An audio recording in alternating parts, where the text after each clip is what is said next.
निसिमा दख'रा दुलाराव फरायसाफोरनि बानजायनायाव 90 Bodoland martyrs trophy under 13 जे टुर्नामेन्ट बेखौ दिनै बिथांमोना खुंफुंबाय आरो दिनै बे जोबथा गेलेनाया दिनै जानानै थांबाय। बेयाव चेम्पियनशिप हिसाबै दैमालु इउनियन कमिटि अफिसा दिनै बे बान्थाखौ आजावनो हादों।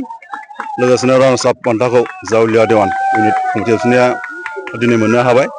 बेयाव जोङो जि नुदों जोंनि अंडर 13 फुटबल प्लेयारफोरनि जे मोनसे पारफरमेन्स दिनै गोबां इमप्रुभमेन्ट जानाय बा दावगानायखौ जों नुबाय थानो मोनदों। जेब्ला जोङो स्टार्टिं खालामजेनदोंमोन अब्ला जोंनि गेलेगिरि फंबायमोननि जे मोनसे गेलेनाय बेयो खोब बिदि इमप्रुभमेन्ट जायाखैमोन आरो दिनैहाय जोङो फ्राय नुनो मोनदों गामि गामि बा ओनसोलफ्राव जिखिनि बल फिल्ड दङ बे बल फिल्डफ्रा एसे मोजाङै बाहायजानायखौ जों नुबाय थानो मोनदों। जोंनि लाइमोन फरायसा लोगोसे उन्दै उन्दै फरायसा बिथांमोना दिनैहाय फुटबलनि फारसे जे मोनसे आग्रही बेखौ जानाय जों नुनो मोनदों। बेखिनि माब्लाबा जोङो बेबायदि उन्दै बैसोआव बिमा बिफाया सोरबा सोरबा गामि ओनसोलनि बल जोबा आथिं बायो बल जोबा दुरबल जायो होननानै गथ'खौ डिसकारेज खालामो। दा गथ'फोरखौ थुलुंगा होनायनि बेलायाव नोंथाङा मा बुंनो? बे बेलायाव जोंनि माखासे गारजेन बिथांमोन दं। बिथांमोना माखासे कनसेप्ट लानानै गावनि गथ'फोरखौ हगारनो बानाय मानाय गेलेहोनो बानाय बल गेलेनानै मा जानो मा जागोन बेबायदि माखासे बाथ्रा बुंनानै बादा होनो नागिरो।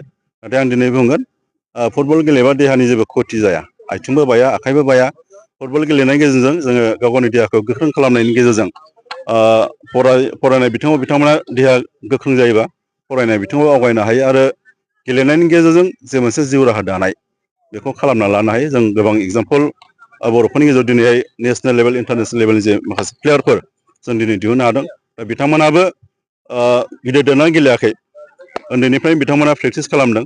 उन्दैनिफ्राय नाजाबोदों बिदिनो गेले गेले गिदिर देरना दिनै बिथांमोनहा मोजां मोनसे लेभेलसिम दावगानो हादों। बर'फोरनि गेजेराव दुर्गा बर'नि बाथ्रा हलिचरन नार्जारिमोननि बाथ्रा माखासे दङ आरो बिदिनो आइजोफोरनि बेलायावबो माखासे जोंनि आसारि बोरला गावग्रा आरो दिनैहाय जों जि नुदों जोंनि आइजो बा हिन्जावसा बिथांमोनाबो फुटबलनि फारसे जे मोनसे आग्रही जानाय बेखौ जों नुदों। जोङो देग्लाय चिरां जिल्ला दुलाराव फरायसाफोर हिसाबैबो अंडर 13 जिखिनि फुटबल टुर्नामेन्ट बाव बयसफोरजों लोगोसे गार्लसफोरखौबो जोङो होफानायनि जे मोनसे प्रिपारेसन बेयो दंगासिनो। ओंखायनो आं खावलायगोन जोंनि गारजेन बिथांमोना गावनि गथ' गथायखौ गेलेनाय बिथिंजों इनकारेज खालामनांगौ थुलुंगा होनांगौ आरो मोनसे खावलायबावगोन जोंनि ओनसोलाव थानाय जिखिनि बल फिल्डफोर दं बे फिल्डखौ जोंनि गारजेन बिथांमोनहा बा ओनसोलनि दैदेनगिरि बिथांमोना समाज सिबियारि बिथांमोनहा मोजां माबायाव बाहायनो थाखाय जथ्न' लागोन आं बेखिनिखौ खावलायदों। जिल्ला थाखोआव गेलेखांनायनि उनाव मिरु थाखोआव गेलेनाय जायो। दा मिरु थाखोआव गेलेनानै देरहानायनि उनावहाय माखासे लेभेलावहाय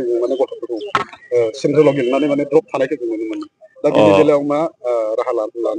बेयावथ' जिल्लानि उनाव मिरुआबो देग्लायहाय फार्स्ट टाइमनि थाखाय बड'लेण्ड FC जे मोनसे क्लाब दानायनि गेजेरजों दाखालि जोङो गुवाहाटियाव जे मोनसे गेलेनायखौ जों नुदों। बेयाव चेम्पियन जानो हायाखै खिन्थु गथ'फोरनि जे मोनसे गेलेनाय जे मोनसे पारफरमेन्स बे जोबोद मोजां जादों फार्स्ट टाइमनि थाखायबाबो। जों आसा खालामदों उननि समाव बेबायदि गेलेनायनि गेजेरजों आरो जों मिथिगौ जेब्ला फुटबल गेलेयो बेयाव गोबां नायग्राफोर थायो आरो नायग्राफोरनि गेजेराव गोबां गुबुन गुबुन बिथिंनि नोजोर होग्राफोर थायो।